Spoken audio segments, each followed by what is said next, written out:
Our Florida weather puts homes to the test, and that's why today we are talking about the not-so-glamorous topic of home maintenance. Whether you've been in your home for 15 days or 15 years, taking care of small issues now will save you big headaches in the future. Two of my neighbors are in home services. Davey Compton, he's with Guardian Home Inspections. Then Davey and I are headed to visit Jesse Martinez with First Choice Finishes to talk pool and paver maintenance. Davey does everything from full home inspections, new construction walkthroughs, to those 4-point inspections your insurance company loves. But the Healthy Home Check, that's your best bet for long-term maintenance. Davey, your background is in construction. You do regular home inspections for buyers buying resale property and new construction, but there's something that I love about what you do. You offer the Healthy Home Checkup. Can you tell me a little bit about that? I decided, with my background and with how much maintenance I do on my own home, that educating homeowners on the importance of that could be very helpful. And I do say educating because what I want to do is look for these issues in homes, but I also want to teach people how to find most of these issues on their own. If you find an issue early, you can save so much money by addressing that and not letting it get worse. So what are the key systems in a home that would be important for a homeowner to look at or to have you look at? Some of them you're definitely going to want me to look at because people don't climb in their attics or on their roofs. But wind-driven rain, that's my big thing. A majority of my Healthy Home Checkup is roof, gutters, flashing, sidings, foundation, site drainage, vegetation, making sure those vulnerabilities are taken care of. I wanted to ask you about windows. What should a homeowner look for regarding windows?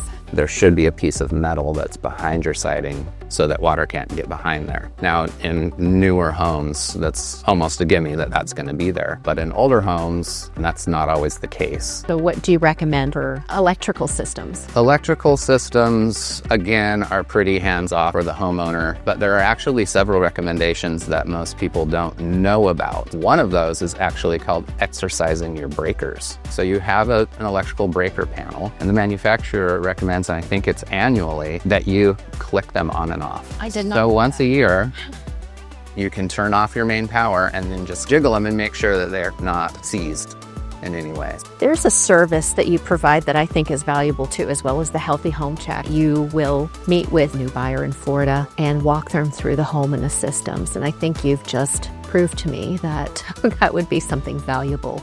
I want people to be aware of what it actually takes to own a home and to learn really how simple the maintenance is and constantly keep the value of your home. A well-maintained home sells quicker and you get top dollar for it. And less stress.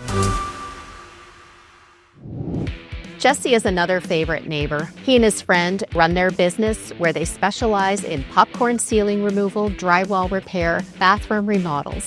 But today, we're talking to Jesse about his work sealing pavers. And being a pool owner, he's going to also talk to us about pool maintenance.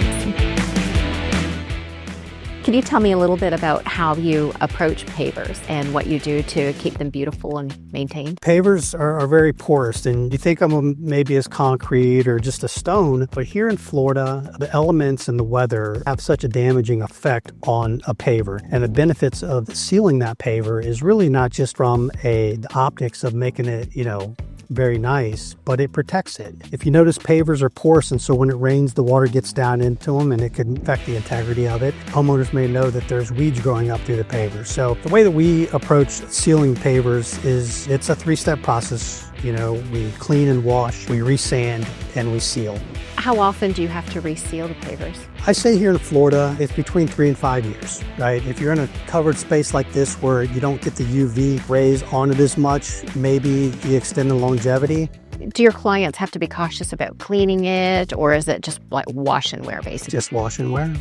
Yeah, once it's sealed, there's no maintenance, there's no hard cleaning on it. Very easy to keep up with. Jesse, I know that First Choice Finishes doesn't do anything with pools, so I want to make that clear, but you are a pool owner. What are some maintenance tips that you would share with a new home buyer in Florida? Yeah, I mean, I think that if you've got a pool in Florida, it's obviously the sun and the climate, especially in the summertime, we'll just be looking for things. Discoloration, in your water, if you see anything on the surface that looks like it's maybe algae or mold or something like that. There's various companies out there. Pinch A Penny's one of them. You can do a water test. You'll get the little kit, bring it up there once a month, just have them test it. They can tell you exactly what to keep in your pool. I'm always big on just keeping your eyes open. If you see something, take care of it before it becomes a problem. And if you see something that just doesn't look right, just ask somebody.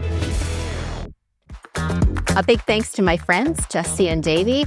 Their message is clear. Don't wait until something breaks. Be proactive. If you need anything from inspections to pavers, I know a couple of guys. They're two of my First Coast favorites.